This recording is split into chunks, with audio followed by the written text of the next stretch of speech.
হবিগঞ্জে কোরবানির জন্য প্রস্তুত করা হয়েছে সবচেয়ে বড় গরু পুষ্পা, যার ওজন 1000 কেজিরও বেশি।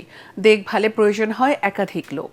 খামারি মুত্তাকিন চৌধুরীর দাবি, সম্পূর্ণ হালাল ও প্রাকৃতিক খাবার দিয়েই লালন পালন করা হয়েছে পুষ্পাকে। হবিগঞ্জের সবচেয়ে বড় গরুর খামার Andiura pure and organic dairy ফার্মে পুষ্পা ছাড়াও শতাধিক গরু রয়েছে। স্থানীয় খামারিরা বলছেন, কোরবানি ঈদে ভারত থেকে গরু আমদানি বন্ধ রাখা গেলে লাভবান হবে তারা। সাজ্জাদ জাহানের রিপোর্ট।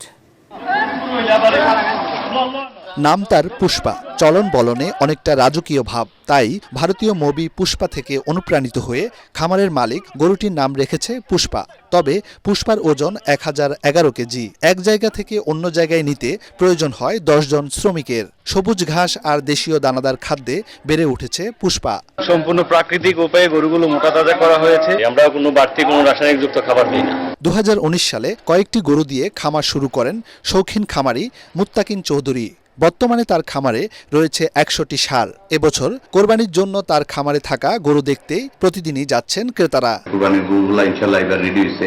আমরা প্রতিদিন বাংলাদেশের যে রেট আছে ওই রেট অনুযায়ী আমরা বিক্রি করবো ইনশাআল্লাহ। জেলা প্রাণী সম্পদ কর্মকর্তা জানান, ঈদুল আজহাকে সামনে রেখে জেলায় পশুর চাহিদা প্রায় 9000 হলেও প্রস্তুত রয়েছে 50,000 গবাদি পশু। বর্ডার এলাকা দিয়ে কোনো গরু আমাদের এই হবিগঞ্জে প্রবেশ করতে না পারে, এটার জন্য প্রয়োজনীয় ব্যবস্থা নেওয়া।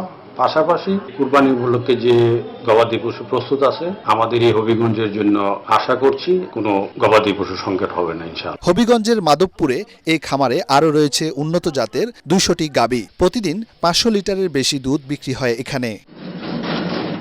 সাজ্জাদ জাহান, এটিএন বাংলা।